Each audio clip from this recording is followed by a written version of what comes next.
হযরত আলী রাদিয়াল্লাহু তাআলা আনহু বলেন, হুব্বিবা ইলাইয়া মিনাদ দুনিয়া সালাস। ও আল্লাহর হাবিব, আমি আলীর কাছেও তো তিনটা জিনিস বড় পছন্দ। কয় জিনিস? কয় জিনিস? নবীর কাছে কয় জিনিস পছন্দ? আবু বকরের কাছে কয় জিনিস? ওমরের কাছে কয় জিনিস? হযরত আলী রাদিয়াল্লাহু তাআলা আনহু বলেন, আমার কাছে তিন জিনিস বড় পছন্দের। কি পছন্দের? বলে, আল খিদমাতু লিদ-দাইফ। এক নম্বরে আমার কাছে পছন্দ হলো মেহমানের মেহমানদারি করা। মেহমানের মেহমানদারি করা আলীর কাছে বড় পছন্দের রাদিয়াল্লাহু তাআলা আনহু। কি করা? আমরা তো মেহমান দেখলি বড় রাগ হই, মেহমান দেখলে ভাল লাগে না, কি বলেন? নবী আলাইহিস সালাতু ওয়াস সালাম বলেন, যে ব্যক্তি আখিরাতকে বিশ্বাস করে সে ব্যক্তি যেন তার মেহমানের ইজ্জত করে। যে আখিরাতকে বিশ্বাস করে সে যেন মেহমানের ইজ্জত করে। নবী আলাইহিস সালাতু ওয়াস সালাম বলেন, মেহমান যখন কারো বাড়িতে আসে, মেহমান ওই বাড়ি বরকত নিয়ে তারপরে ঢুকে। সুবহানাল্লাহ। কি নিয়ে ঢুকে? বরকত নিয়ে। আপনার বাড়িতে আপনার মেহমান আসে, আপনারটা খাইতে আসে না, তার রিজিক সে খাইতে আসে, বরঞ্চ আপনার বাড়ি মেহমান আল্লাহর পক্ষ থেকে বরকত নিয়ে ঢোকে। দুই নম্বরের পছন্দ হলো আস-সাইফ ওয়াস-সাইফু বিস-সাইফ ওয়াদ-দারবু বিস-সাইফ। হযরত আলী রাদিয়াল্লাহু তাআলা আনহু বলেন, যুদ্ধের ময়দানে তরবারি দিয়ে দুশমনের সাথে যুদ্ধ করা, ইসলামের বিজয়ের জন্য যুদ্ধ করাটা আমি আলীর কাছে বড় পছন্দের। হযরত আলী রাদিয়াল্লাহু তাআলা আনহুর কাছে বড় পছন্দের। আল্লাহ পাক রব্বুল আলামিন ক্ষমতাও ওইভাবে দিয়েছেন। আগে আপনাদেরকে বলছি, যার কাছে যেটা পছন্দের ছিল আল্লাহ তাআলা তার ওইটাকেই কবুল করে নিয়েছেন। সুবহানাল্লাহ।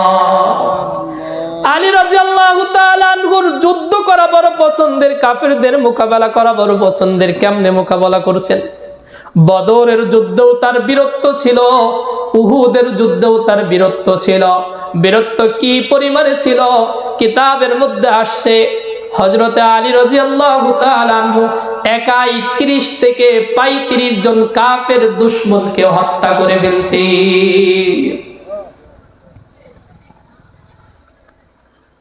আলী রাদিয়াল্লাহু তাআলা আনহু 3 নম্বরের পছন্দ হলো আস-সাওমু বিস-সাইফ। গ্রীষ্মকালে রোজা রাখা। কোন কালে? গরমের দিনে রোজা রাখা বড় পছন্দের। শীতের দিনে রোজা রাখার সংখ্যা বেশি না কম? গরমের দিনে, শীতের দিনে বেশি মানুষ রোজা রাখে, গরমের দিনে কম রাখে। আর হযরত আলীর কাছে বড় পছন্দের হলো গরমের দিনে রোজা রাখা। কেন?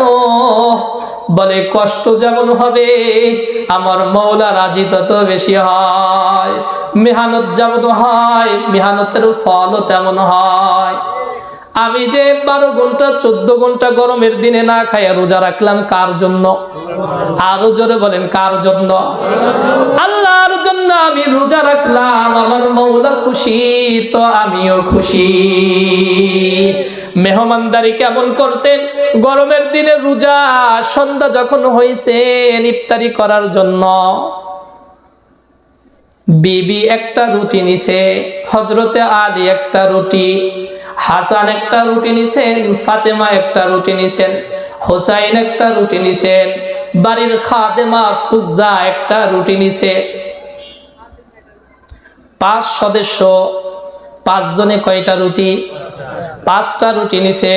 সামনে পানির পেয়ালা, পানি দিয়ে আর রুটি দিয়ে ইফতারি করবে।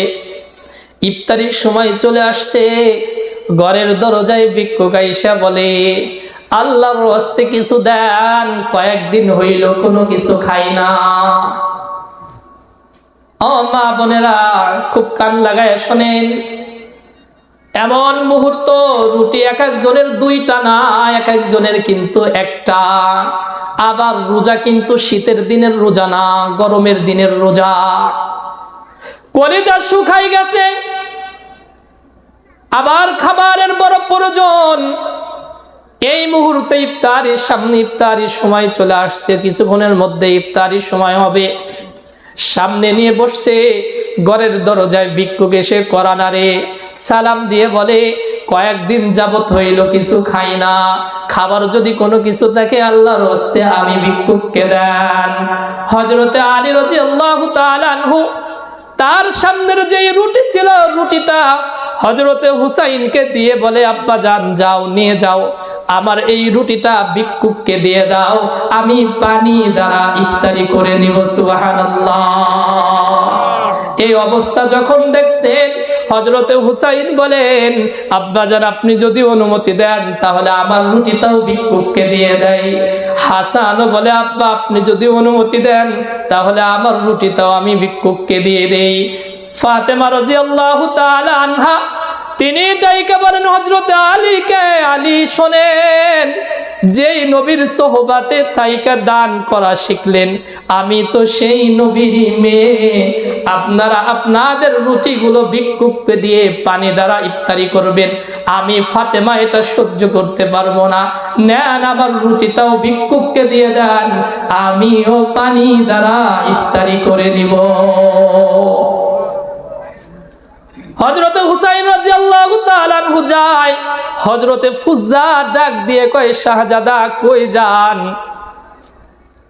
ইতিহাসে সাক্ষী হয়ে থাকবে যে হযরতে আলী রাদিয়াল্লাহু তাআলা আনহুর পরিবারের লোকজন সবাই দানশীল ছিল, কিন্তু বাড়ির কাজের মেয়েটা সে বখিল ছিল, দান করে নাই।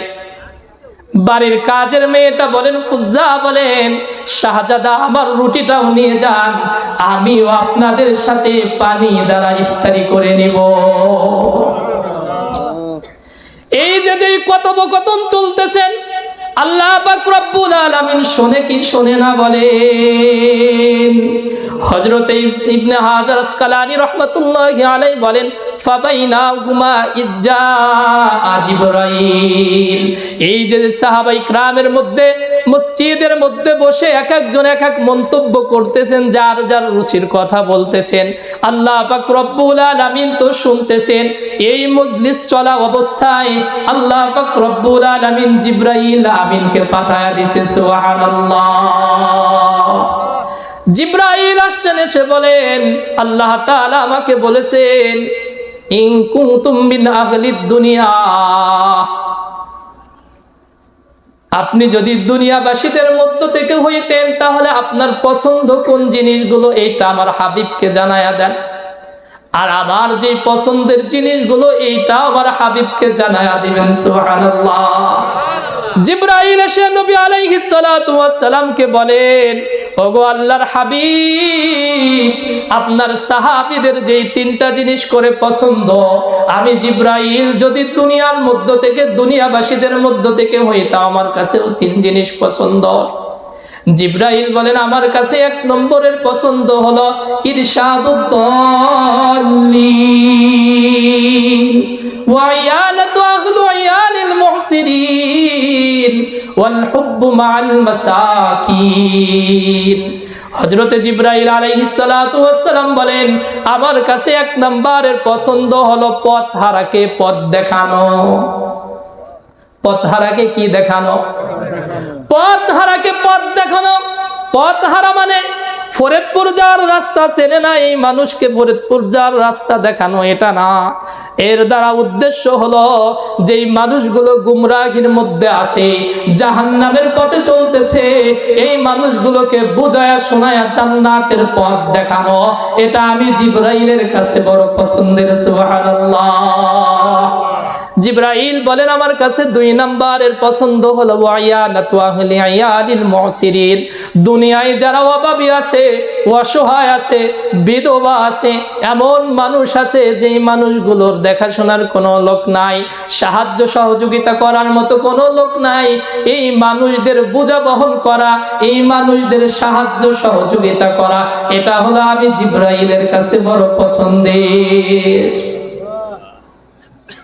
তিন নাম্বার, জিবরাইল বলেন ওয়াল হুব্বু মাআল মাসাকিন, অসহায় গরিব মানুষদেরকে ভালোবাসা।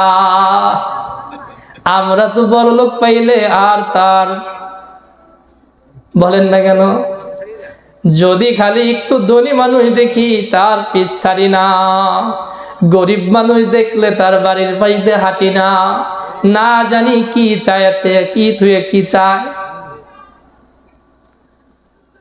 বড় লোক দেখলে পিছ পিছ ঘুরি, গরিব দেখলে পারে ঘুরেও তাকায় না।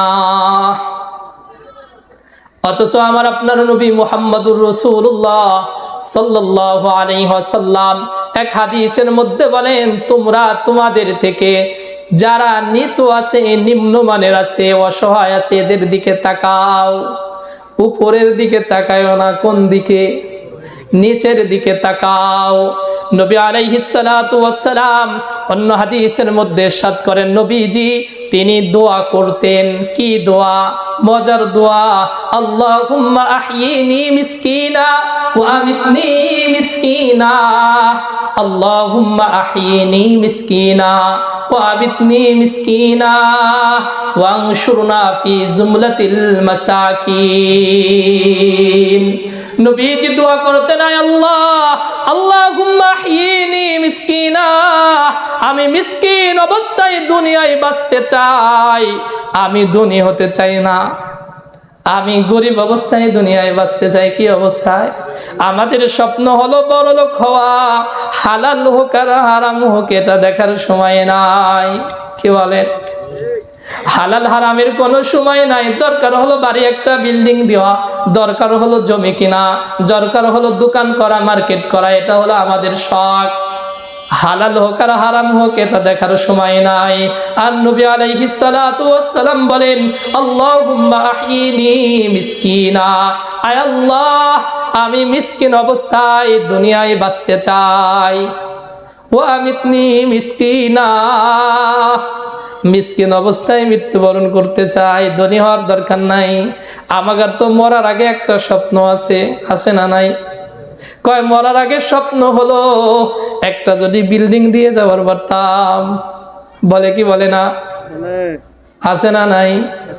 কিন্তু মূল হলো হালাল হারামের কোনো তাতাবুক নাই।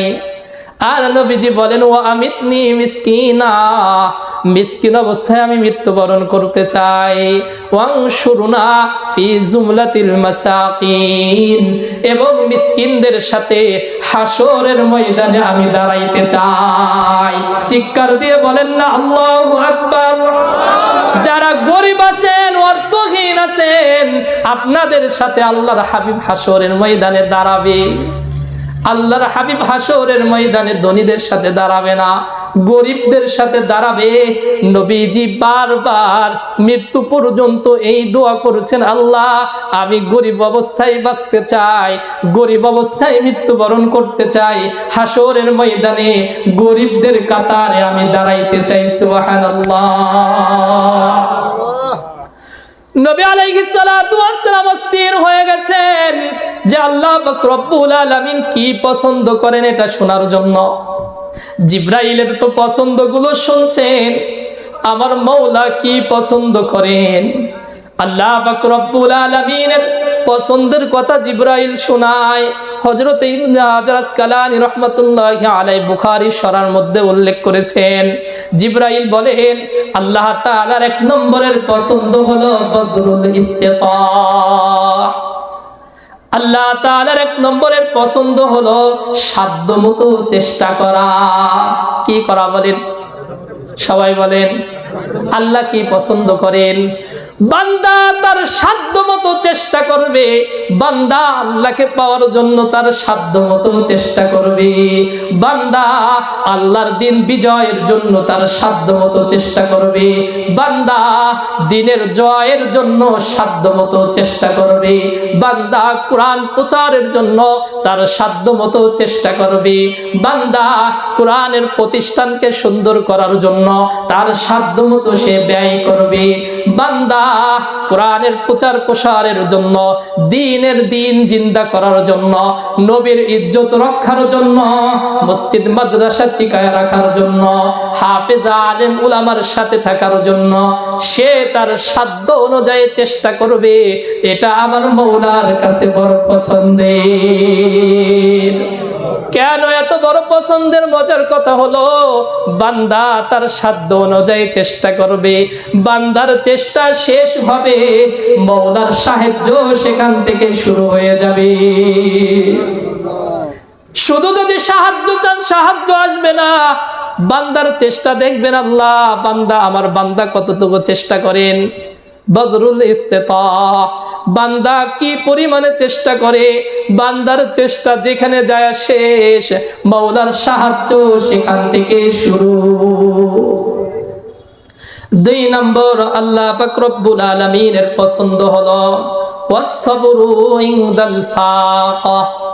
খুব খেয়াল করেন, আল্লাহ তাআলার 2 নম্বরের পছন্দ হলো অভাবগ্রস্ত ব্যক্তির যখন অভাব আসে, অভাবের সময় ধৈর্য ধারণ করা। অভাবের সময় কি করা? আর বলেন না কেন, অভাবের সময় কি করা? অভাব কে দেয়? আরো জোরে বলেন, কে দেয়? সচ্ছলতা কে দেয়? অভাব দেয় কে? মাল দেনেওয়ালা কে? আবার মাল নেনেওয়ালা কে? ফকিরকে বাদশা কে বানায়? বাদশাকে ফকির কে বানায়? এজন্য মাল দিয়ে আল্লাহ পরীক্ষা করেন, আবার মাল নিয়ে আল্লাহ পরীক্ষা করেন। মাল দিয়েও এটাও আল্লাহর পরীক্ষা, অভাব দিয়েও এটা কি আল্লাহ অভাব দিয়েছেন। এবার বান্দা ধৈর্য ধরবে, হারামের ভিতরে যাবে না। বান্দার পেটে খাবার নাই, এজন্য বান্দা সুদে করে টাকা আনবে না। বান্দার পেটে খাবার নাই, এজন্য বান্দা এনজিওর ভিতরে যুক্ত হবে না। বান্দার পেটে খাবার নাই, এজন্য বান্দা চুরি করবে না। বান্দার পেটে খাবার নাই, মানুষের পকেট মেরে চুরি করে রাতের অন্ধকারে টাকা উপার্জন করবে না। বান্দার অভাব আসছে, বান্দা ধৈর্য ধরবে। আল্লাহ বান্দারে অভাবী বান্দার ধৈর্যটাকে বড় পছন্দ করে। আবার উস্তাদ মাঝে মাঝে আমাদেরকে বুঝাইতে যায় বলতেন, অভাব দেখা ঘাবড়ায়া যাইবা না। অভাব দেখা কি করবা না? অভাব দেখা বেটা ঘাবড়াবা না। হুজুর এভাবে বলতেন, মাঝে মাঝে ছাত্রদের মজলিসে বলতেন, অভাব দেখা ঘাবড়াবা না, কারো কাছে হাত পাতার অভ্যাস করবা না। পাত পাতো পাত পা, আল্লাহর কাছে পাত পা। এভাবে আমাদেরকে ছাত্রদেরকে এভাবে বলতেন।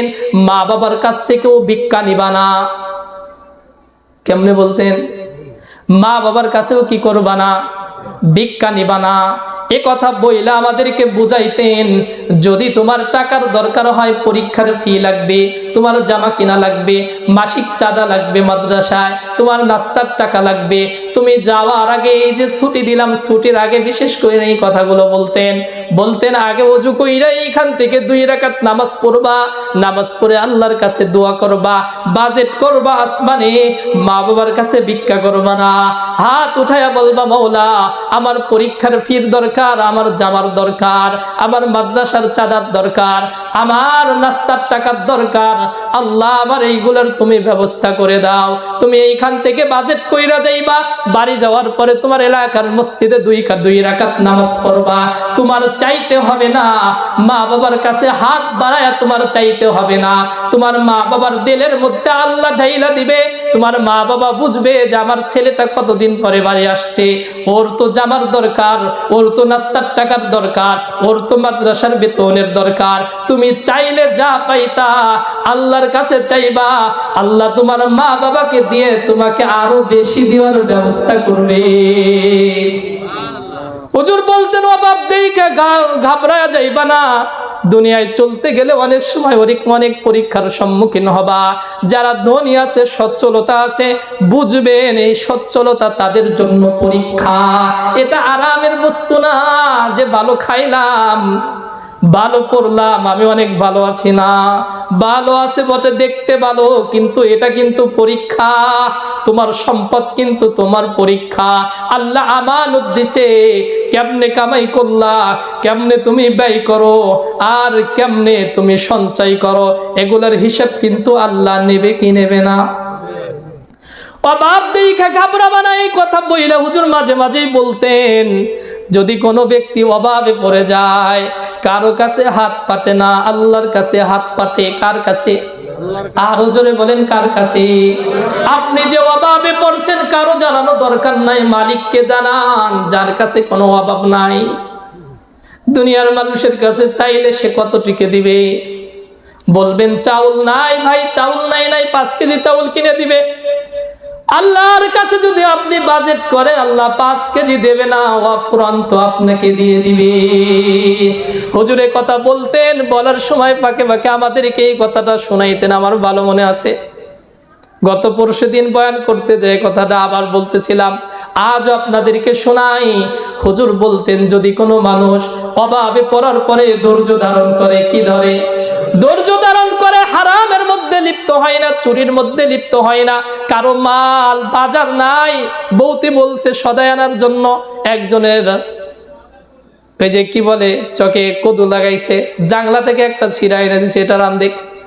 বউতি মনে করছে রেল লাইনিতে সকালবেলা কিনে আনছে, বাজার করার তো টাকা নাই, খাওয়া তো লাগবে। আছে না নাই এমন মানুষ?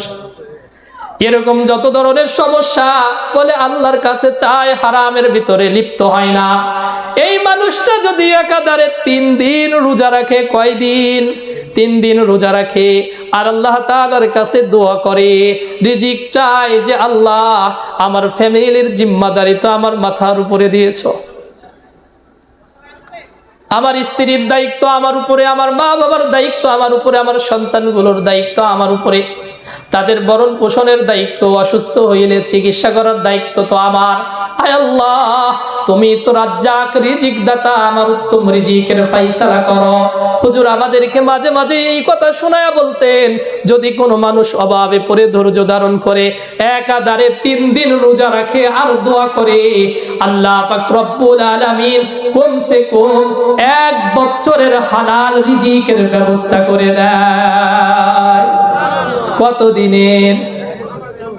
আর তুমি মানুষের কাছে চাইলে চাইলে পাইতে কত? 5 কেজি না 1 বস্তা, কিন্তু কয়দিন পরে সে তোমারে গোলাম বানায়া ছাড়তো। কি বলেন? যার নুন খাবা তার যদি গুণ না গাও, সে কিন্তু বিশাল বসান দিয়ে দেয়, মানুষের কাছে তোমার ইজ্জতটা বানচার করে দেয়। ডাক দিলা, ডাক দেওয়ার পরে গেইলা না, সাথে সাথেই চার দোকানে যায় বলে, ওরে ডাক দিছিলাম আসে নাই, কয়দিন আগে 1 বস্তা চাল কিনে দিছি। কি বলেন? বলে কি বলে না? মালিকের কাছে চাবা, মালিকের কাছে কানবা, ওই মালিক কখনো তোমার ইজ্জত নষ্ট করবে না।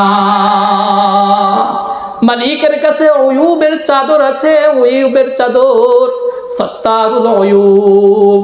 আল্লাহ বলেন সত্তারুল উয়ুব, আল্লাহর কাছে উয়ুবের চাদর আছে, গোপন ঢেকে রাখার এক চাদরের মালিক হলো আল্লাহ।